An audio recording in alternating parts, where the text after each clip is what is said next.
shu 23 yillik tajribam davomida ko'rdim va bildim, hatto zakotdan qochadigan namozxonlar bor ekan. Men nimaga hatto deb turib namozxon bor ekan deb gapirganim sababi, odatda namozxon deganda zalatoy odam tushuniladi. O'z aslida namozxon deganda yaxshi odam, zo'r odam deb tushunilishi kerak o'zi. Asl qoida shu haqiqatan. To'g'rimi? Pichoq deganda kesadi deymiz, to'g'rimi?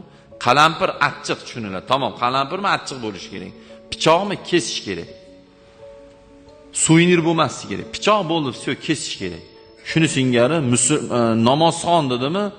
Bo'ldi, bu odam ishonchli, doverenli odam, yaxshi odam, g'iybat qilmaydigan, omonatga xiyonat qilmaydigan, ichmaydigan, chekmaydigan, hatto mol mulkin tugul, hatto joningni ham ishonsang bo'ladigan shaxs degani o'z asli.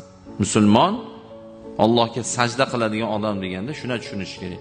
Lekin afsus, bu tushuncha hozir endi to'g'ri kelmayapti. To'g'ri kelmayapti. Nimaga?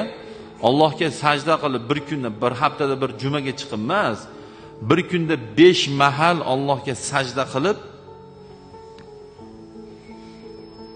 Alloh harom qilgan ishdan yinani uchicha hayiqmaydigan, Allohdan qo'rqmaydigan, peshonasi sajda ko'radiganlarni endi millionlab desam, qiyin bo'ladi milliontasini topib berishim, lekin urinsam topaman.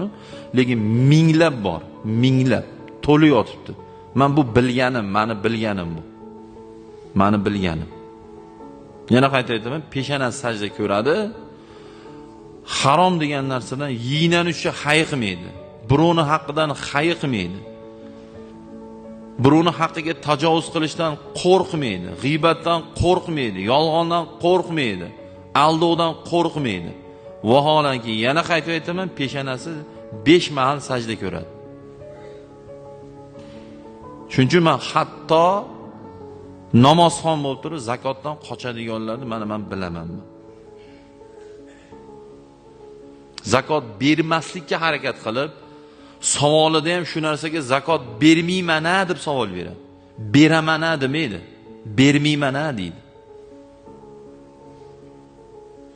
Buna bo'lmasligimiz kerak. Musulmon una bu. Allohni buyrug'i va qaytarig'i haqida tahlil qilib afsusdat qilmasligimiz kerak. Buyruq bajariladi, muhokama qilinmaydi. Tamom.